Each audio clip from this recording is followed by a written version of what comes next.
시청자 여러분 안녕하십니까? 파워토크 민경욱입니다. 오늘이 우수입니다. 우수면 대동강 강물이 풀린다는 날인데 여러분 주위에 있는 모든 일, 속상한 일들도 술술 풀리고 또 정치권에도 여러 가지 맺힌 일들이 많습니다. 이 모든 것도 좀 술술 풀리는 그런 날이 됐으면 좋겠습니다. 오늘 파워토크 주인공은 원내 협상과 전략을 책임지는 분이십니다. 윤재옥 원내 수석 부대표를 모셨습니다. 여야 협상에서 실무를 책임지는 아주 중요한 자리인데요. 이번 주에 주요 현안들을 차근차근 짚어보겠습니다. 그럼 윤재옥 원내 수석과 함께하는 민경욱의 파워토크 오늘 순서 출발합니다.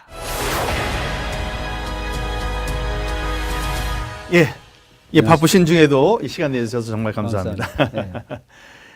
윤 의원님은 경찰대학교의 신화로 알려져 계시죠. 저보다는 1년이 위신데 저희들 기수들이 이제 2기였으니까요. 그런데 수석으로 입학을 하시고 또 수석으로 졸업을 하셨어요. 다음에 경찰대학교 출신으로는 처음으로 경기청장 하신 다음에 이제 정치권에 뛰어드셔서 경찰대 출신 정치인 1호가 되셨습니다.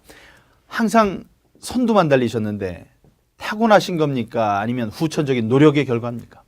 우선은 저는 이제 공직 생활을 하고 또 경찰에 있을 때 방금 우리 민 의원님께서 하신 그 부분이 늘 저한테는 그냥 어깨에 큰 짐을 지고 있는 그런 힘든 부분이었습니다. 명예는 있으나 이제 혹독한 대가가 필요한 그런 입장이었는데 지금 뒤를 되돌아보고 또 다시 그 시절로 간다면은 이제 소위 말해 1등 넘버원 이런 것보다는 내가 좀 온리원 다른 사람하고 서열을 따져서 1등이니 2등이니 이런 그 입장보다는 누구도 하지 못하는 그런 전문적인 역량을 가진 그런 사람으로 어떤 한 조직에 그 이름을 올리고 자리매김했으면 더 빛이 나지 않았겠느냐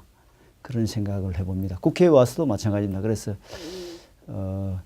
좀 그 온리원으로 이렇게 인정받을 수 있는 그런 역량을 좀 키웠으면 좋겠다. 네. 그런 생각을 하면서 의정 활동하고 있습니다. 네. 벌써 온리원이십니다. 위원회에도 경찰로서 경험을 쌓으신 그런 경험이 잘 활용되는 행정안전부에 계속 행정안전위원회에 계속 계신 것으로 알고 있고 다음에 원내 수석으로서 또 역량을 발휘하고 계시고 제가 옆에서 뵈면서 느끼는 건데 항상 신중하고 이 전략적인 사고에 아주 능하신 그런 분으로 제가 알고 있습니다. 저희 당을 위해서 항상 온리원으로 지금 활약하고 계시다고 저는 감히 말씀드리고 싶습니다. 과찬입니다. 고맙습니다. 예.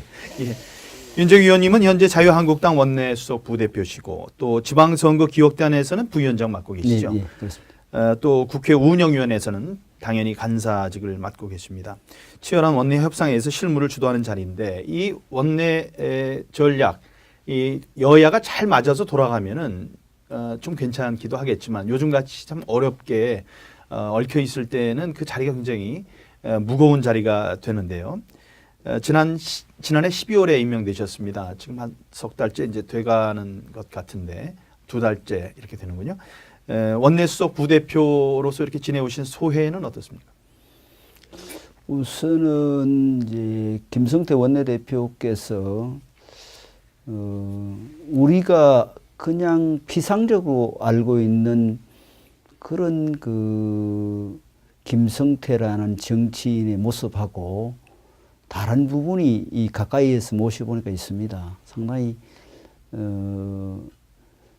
투사적인 면을 가졌으면서도 되게 그 전략적이고 또 어떤 사안에 대해서 고민을 많이 하시는 분으로 이렇게 제가 한 2달 모시면서 그 느낌을 받았습니다. 그래서 저는 다만 이제 그 원내 협상을 하다 보면은 큰 흐름은 원내대표께서 주도하시는데 작지만 놓쳐서는 안 되는 것들이 있습니다. 그런 것들이 이렇게 잘 걸러질 수 있도록 하는 역할을 해야 되겠다 생각하고 있고, 그러다 보니 이제 각 상임위의 모든 현안을 좀 꿰뚫고 있어야 되겠다고 생각하고, 지금 당의 우리 전문위원들 또 당 소속 정책위 소속 위원님들하고 그 중요 법안이나 우리가 챙겨야 될 현안에 대해서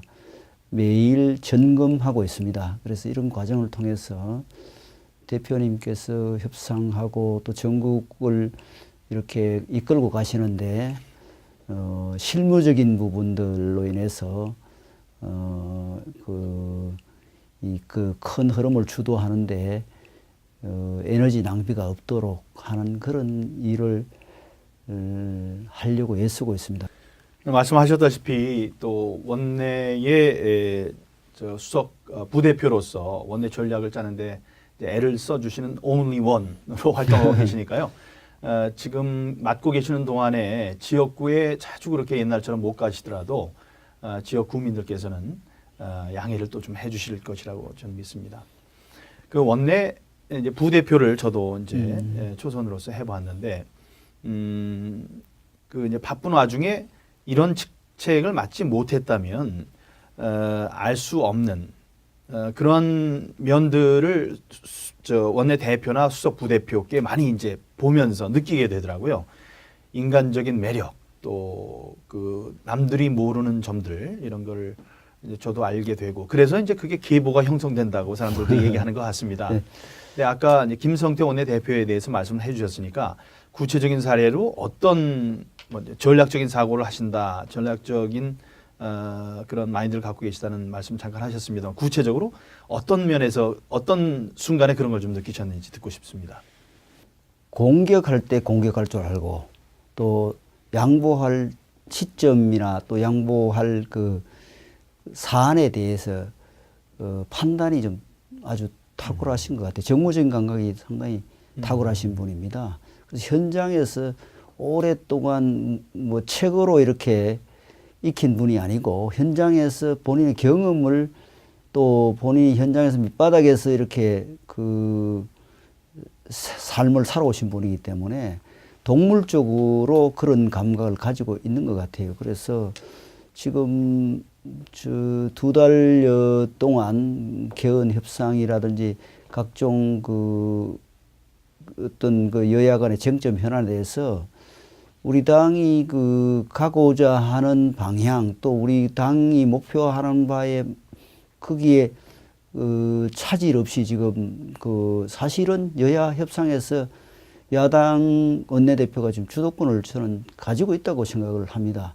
지난 연말에 그 국회 상황도 그렇고, 또 이 특위를 개헌 특위 운영하면서 사개특위도 같이 하고, 또 그동안에 그 개헌 협상을 주도하면서 여당에서는 개헌 특위 자체를 무산시키려고 했었습니다. 왜냐하면은 자기들이 그 계획한 타임 스케줄에 따라 개헌을 추진하기 위해서 국회 개헌 특위 자체를 무산시키려고 했는 것도 다 여당의 전략을 그 다 이렇게 봉쇄하고 우리 당의 입장을 다 관철을 시켰습니다. 그리고 이번 뭐 2월 국회도 초기에 정쟁하지 말자고 올림픽 기간 중에 그렇게 결의안까지 이렇게 우리가 합의해놓고 법사위 파행을 주도한 그 민주당에 대해서 그 사과를 받아내고 국회를 정상화시키는 과정을 보면서 그 우리가 알고 있는 김성태 대표 그 이상으로 상당한 내공을 가지고 있다고 저는 그렇게 보고 있습니다. 예. 네. 협상을 잘 하시는 분이시군요. 협상을 잘하고 강원 전략을 잘하고, 또 상대한테도 솔직 담백하게 얘기를 합니다. 뭐 해줄 거는 해줄고 안 되는 건 안 되고, 그렇게 그 협상에 그런 자세로 임하기 때문에 상대의 어떤 뭐 이 잔수가 통하지 않는 그런 이제 그 결과가 우리가 협상 결과를 받아보면은 그런 결과를 우리가 만들어내고 있습니다. 예. 잠시 뒤에 말씀드리겠습니다만 오늘 아침에 원내 전략 회의를 할 때만 해도 2월 국회가 정상화되기는 틀렸다. 이제 이런 분위기가 아주 파다했습니다. 그런데 바로 끝나고 나서 이제 30분 뒤에 발표가 난 걸 보니 이제 국회를 정상화하기로 이렇게 합의가 나왔습니다. 그 뒷얘기도 잠시 후에 좀 들어보기로 하고요. 그런 식으로 전권을 갖고 능수능란하게 협상을 잘 해 가신다니 우리 당으로서는 참 좋은 일인 것 같습니다. 윤 의원님 지역구가 대구 달서을이죠? 예, 이번 설 때 지역구에 다녀오셨을 텐데 설에 들으신 지역 구민들의 분위기는 어떤 것이었는지 궁금합니다. 어떤 말씀들 하시고 또 어떤 당부들을 하시던가요? 우선은 지역 주민들의 걱정이 대단합니다. 그 현 정부의 독주 또 지금 그 서리건 정책 뭐 이런 것들로 인해서 현장에 어려움이 우리가 그 생각하고 있는 것 이상으로 그 현장에는 심각하다고 이렇게 느끼고 왔습니다. 그래서 우리 자유한국당의 분발을 촉구하는 그런 목소리를 많이 들었습니다. 이 독주를 견제해야 할 세력이 결국은 야당 중에도 자유한국당밖에 없는데 몸살이지 말고 정말 몸으로라도 막아내야 된다. 이 독주 또 이 서리건 정책으로 인해서 나라의 곳간이 거덜이 나고 또 미래 세대에게 우리가 역사적으로 엄청난 자칫하면은 큰 죄를 짓는 거다. 그런 이야기들을 많이 해 주셨습니다. 그래서 설 민심을 듣고 또 상경하면서 우리 자유한국당이 더 분발을 해야 되겠구나 그런 생각을 하면서 올라왔습니다. 예. 오늘 오전에 2월 임시국회를 정상화하기로 아주 극적인 합의를 이루었습니다. 아침에 원내 전략회의 때의 분위기하고 어떤 일이 있었길래 이렇게 전향적으로 협상이 이루어졌는지요? 민주당 입장에서는 더 이상 국회를 마비시켜서는 결국은 국정 운영의 전체적인 또 일체적인 책임은 민주당에 있는 겁니다. 그래서 시간이 흐르면서 양비론에서 민주당 쪽으로 비난 여론이 좀 더 이렇게 그 많아진 걸 느꼈을 겁니다.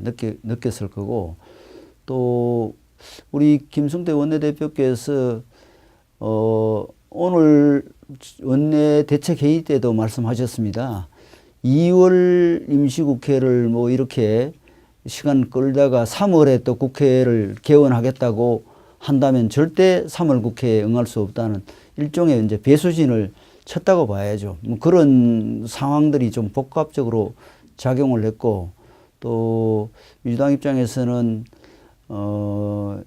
어쨌든 법사위 파행으로 인한 우리 당의 그 법안 심사 중단 이 자체가 이 언론이나 또 여론에서 민주당 입장보다는 더 이렇게 공감을 받는다는 판단을 한 걸로 그렇게 이해를 합니다. 그래서 지금 민생 법안 처리해야 될 중요한 법안들이 있습니다. 이런 법안들을 더 미루면은 상당히 그 여당이 좀 궁지에 몰릴 것으로 이렇게 판단하고 오늘 전격적으로 유감 표명을 하고 법사위 정상화에 동의를 했기 때문에 우리 원내대표께서 통 크게 국회 정상화에 합의를 해 주신 걸로 알고 있습니다. 네. 법사위 파행이 이제 어떻게 하다가 그렇게 났는지 많은 분들께서 궁금해 하셨는데 오늘 잘 들으셨겠습니다만 민주당에서 이제 유감 표명을 했다는 것은 그 파행의 책임이 여당에 있었다. 이것을 이제 받아들이고 납득하고 거기에 대한 유감을 표시했다고 이제 아시면 될 것 같습니다. 그동안에는 뭐 적반하장식으로 민주당이 우리를 그 파행의 책임이 있다고 이렇게 이야기도 하고 그랬었는데 그게 아니라는 점을 기록을 위해서 말씀을 드리겠습니다. 현재 윤 의원님께서는 자유한국당의 지방선거 기획단 거기에 부위원장도 맡고 계십니다. 이번 6.13 선거는 우리 당으로서는 중요한 선거가 아닐 수 없는데요. 이번 지방선거의 전략은 한마디로 어떻게 표현할 수 있겠습니까? 우선은 뭐 야당으로서 선거 전략에 뭐 누가 뭐라 해도 첫 번째 전략은 현 정부의 실정입니다. 이 현 정부의 실정에 대한 심판. 그런 의미에서 우리가 선거에 임하는 유권자들한테 현 정부의 서리건 정책으로 인한 민생의 어려움, 또 실정, 또 외교 안보의 지금 불안, 또 여러 가지 그동안에 오랫동안 끌고 있는 적폐청산으로 인한 국민적 피로감, 이런 것들에 대한 국민적 동의를 우선 구하고, 선거는 뭐 전략도 필요하지만 사실은 앞으로 이제 인물 싸움입니다. 그래서 좋은 인재들을 영입을 해서 그 인물로도 결코 다른 당 후보에게 그 경쟁에서 밀리지 않는 그런 후보들을 발굴하는 것이 시급하다고 생각을 합니다. 그래서 이런 관점에서 선거 전략에 임할 생각이고, 다만 우리 당이 그동안 취약한 게 선거 홍보였습니다. 콘텐츠나 이런 부분들이, 또 디테일에 관해서도 세게 그 선거 홍보가 민주당에 비해서 조금 부족하지 않나, 이런 지적들이 있습니다. 이런 부분에 대해서 홍보, 같은 상품이라도 홍보를 어떻게 하고 마케팅을 어떻게 하느냐에 따라서 이제 유권자의 선택이 달라지지 않습니까? 이런 부분에 대해서 우리가 그동안 취약한 부분들을 보완하는 그런 전략으로 우선 선거 초기에 임할 생각을 가지고 있습니다. 예. 윤 의원님께서 이제 대구시니까요. 네네. 대구 경북의 분위기는 어떤가 궁금합니다. 지난번에 문재인 대통령이 최고위원회의를 대구에서 열었나요? 아니 원내 지도부 회동에서 청와대 오찬 행사에서 그런 예, 직접 말씀하신 거죠. 대구에서 사람 잘 뽑아가지고 뭐 자유한국당 문을 닫게 만들자. 참석자가 한 명. 참석자가 되군요. 이건 예. 금도를 넘은 네. 표현이라고 저는 생각을 했는데 대구 경북 분위기는 어떤가요? 저는 뭐 그렇게 생각합니다. 이제 특히 대구는 지금 민주당 소속 국회의원이 2분 계십니다. 그러나 대구시장 선거에서 경쟁력 있는 민주당 그 후보가 있기는 합니다. 그러나 대구 시민들이 국회의원 선거는 그렇다 치더라도 대구시장 선거를 민주당 후보를 선택하는 것은 저는 우리 자유한국당에서는 그건 좀 있어서는 안 될 일이기 때문에 아무리 경쟁력 있는 후보가 나오더라도 우리 대구 국회의원들이 똘똘 뭉쳐서 대구를 방어해낼 겁니다. 그래서 저는 지금 여론조사는 전체적인 분위기를 이렇게 한번 확인하는 정도의 수준이, 실제 선거전이 벌어지면 우리 당의 조직, 또 대구 시민들의 어떤 우리 당에 대한 기대, 그동안에 또 우리 당의 실망시킨 부분에 대한 진솔한 어떤 반성, 이런 것들을 통해서 다시 대구 시민들의 지지를 받을 수 있을 것이라고 저는 생각을 합니다. 경북도 마찬가지고, 우리가 방심하지 않고 자만하지 않고 열심히 노력하면은 대구 경북을 지켜낼 수 있다고 생각하고 또 지켜야 됩니다. 그 대구 경북을 지켜내지 못하면은 우리 당의 어떤 앞으로 존립 기반과 관련된 문제라고 저는 생각을 합니다. 그래서 아무리 어려운 상황이라도 이길 수 있다는 자신감을 가지고 겸손하게 또 현장 속으로 자세를 낮춰서 이렇게 선거에 임하면은 걱정하지 않아도 된다고 생각합니다. 예. 예. 개헌도 이번 임시국회의 주요 현안 가운데 하나고요. 뭐 문제점을 지적하자면 크게 2가지로 저는 보고 있습니다. 이번 지방선거와 개헌을 이제 졸속하게 묶어가지고 이번에 처리하려고 하는 것, 같이 국민투표에 붙이자는 것이 하나고, 그다음에 문재인 대통령이 주도하는, 그다음에 그러니까 야당과 국회를 경시하는 문제, 그 안에 또 권력 구조의 개편, 뭐 촛불 정신 얘기를 하면서 그런 얘기를 했었는데 대통령이 된 이후에는 또 4년제 중임을 하겠다 해서 권력 구조를 제왕적 대통령제를 고치려는 의지가 없어졌다. 뭐 이런 여러 가지 문제가 좀 지적이 되고 있습니다. 우리는 이런 그 여당의 공세에 어떻게 대처를 해야 된다고 생각하시는지요? 우선은 개헌은 우리 민 의원님 아시다시피 출발 자체가 이 제왕적 대통령제의 폐해를 정말 막아보자. 더 이상 그 대통령들이 그 불행한 대통령들이 나오게 해서는 안 된다. 그런 어떤 공감대를 가지고 출발한 겁니다. 근데 이게 선거, 소위 말하는 대통령 선거 끝나고 집권을 하고 나서 민주당 입장이 그 제왕적 대통령제라는 말은 거의 금기어가 되어버릴 정도로 상황이 바뀌었습니다. 그래서 우리가 87년도에 개헌한 것은 절차적으로 대통령을 뽑는 그 수단이 이 간선제에서 전 국민이 직접 투표로 뽑는 이 절차적인 개헌을 한 겁니다. 왜냐하면 그 절차에 대한 민주주의에 대한 어떤 국민들의 불신으로 인해서 87년 그 우리가 큰 나라의 소용돌이를 겪었지 않습니까?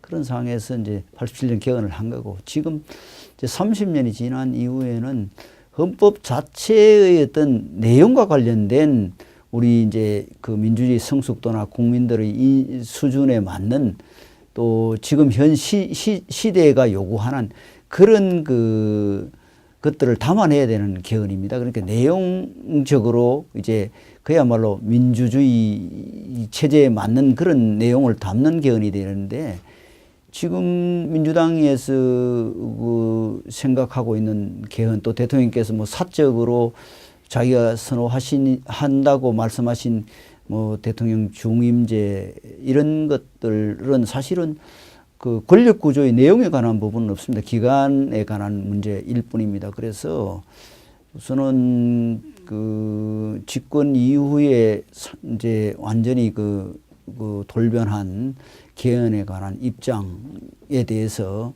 우리 당은 동의를 할 수 없습니다. 그리고 또 지방선거와 동시에 개헌하겠다는 것도 대단히 그 선거 전략적인 요소가 있는 겁니다.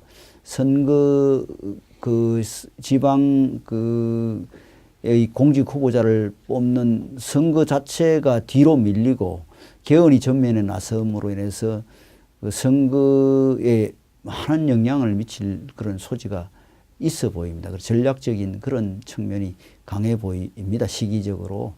그래서 그 시기를 자꾸 이렇게 대통령 공약 사항이라는 그 명분 하에 시기를 자꾸 시기만을 지금 강조하는 그런 얘기들을 하고 있고 그 시기에 맞춰서 하다 보니 합의될 수 있는 기본권이나 지방분권 등 쉬운 개헌을 하자고 주장을 하고 있습니다. 그런 것들이 개헌이 뭐 법 하나 고치는 것도 쉽지 않은데 개헌이 그렇게 쉽게 되는 일이 아니라고 생각한다면 이번에 권력 구조에 관한 부분을 빼고 만약에 그 지방선거에 맞춰서 개헌을 한다면은 이거는 뭐 역사에 사실 그 무책임한 그런 개헌이라고 저는 생각을 합니다. 그래서 이런 부분들을 국민들에게 잘 그 이해를 구해야 될 걸로 생각을 하고 있고 또 그런 주장을 지금 하고 있습니다. 그래서 헌정특위가 지금 가동 중입니다만 어쨌든 우리 당에서도 지금 뭐 이번 주에도 의총이 있고 또 전문가 토론을 지난주에 했고 또 국민들을 상대로 의견을 청취하는 그런 몇 번의 절차를 거쳐서 3월 달에는 우리 당의 개헌안이 마련될 걸로 생각을 합니다. 이 개헌안을 가지고 어쨌든 어렵지만 권력 구조를 중심으로 한 꼭 필요한 내용에 대한 합의가 전제된 이후에 그 개헌 시기에 관한 것은 그 이후 문제라고 저는 생각합니다. 그래서 우리 당의 입장은 뭐 개헌에 관해서는 국회 중심이 돼야 된다. 또 권력 구조를 중심으로 꼭 그 필요한 내용이 담긴 개헌이 돼야 된다. 그런 입장을 가지고 지금 개헌에 대한 그 협상에 임하고 있습니다. 네. 예, 말씀 나누다 보니까 오늘 민교국의 파워토크 마칠 시간이 됐습니다. 2월 임시국회 과제와 원내 전략 또 지방선거와 정치권의 주요 현안들에 대해서 속 깊은 얘기를 짚어봤습니다. 바쁘신 와중에도 시간 내주고 고견 주신 윤지혁 원내 수석 부대표께 감사드립니다. 감사합니다. 네, 감사합니다. 저는 다음 주에 다시 찾아뵙겠습니다. 안녕히 계십시오. 고맙습니다.